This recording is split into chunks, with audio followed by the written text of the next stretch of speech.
ఇటీవల యూఎఫ్ఓ గ్లోసమ్ అనే ఖాతా షేర్ చేసిన ఒక వీడియో ఆన్లైన్లో హల్చల్ చేసింది. వాంకూవర్ నగరంపై నిశ్శబ్దంగా మెరిసే ఆకుపచ్చ నీలి వెలుగుతో ఏర్పడిన వలయం ఈ వీడియోలో స్పష్టంగా కనిపించింది.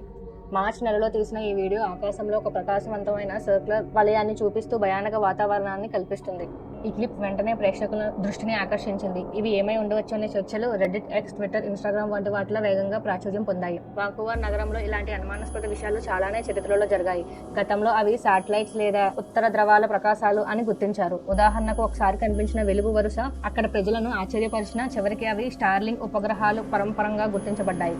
అయితే ఈ గ్రీన్ వలయాకార వెలుగులు మాత్రం అలాంటి సాధారణ వివరాల్లో సరిపోవడం లేదు. స్థానికులు అసలు ఇది ఏమిటో అర్థం చేసుకోలేక తలలు పట్టుకుంటున్నారు. కొంతమంది ఇది డ్రోన్ షో ప్రాక్టీస్ అయ్యి వచ్చినంటున్నారు. ఇప్పుడు ఎల్ఈడి లైట్లతో కూడిన డ్రోన్ ప్రదర్శనలు పబ్లిక్ ఈవెంట్లో సాధారణం అవుతున్నాయి. మరోవైపు స్టేడియం లేదా మూవీ సెట్ దగ్గర నుంచి వచ్చిన శక్తివంతమైన స్పాట్ లైట్ ఆ సమయంలో ఆకాశంలో ఉన్న మబ్బులపై ప్రతిబింబించి ఆ ప్రకాశ వలయాన్ని సృష్టించింది అని కొంతమంది అంటున్నారు.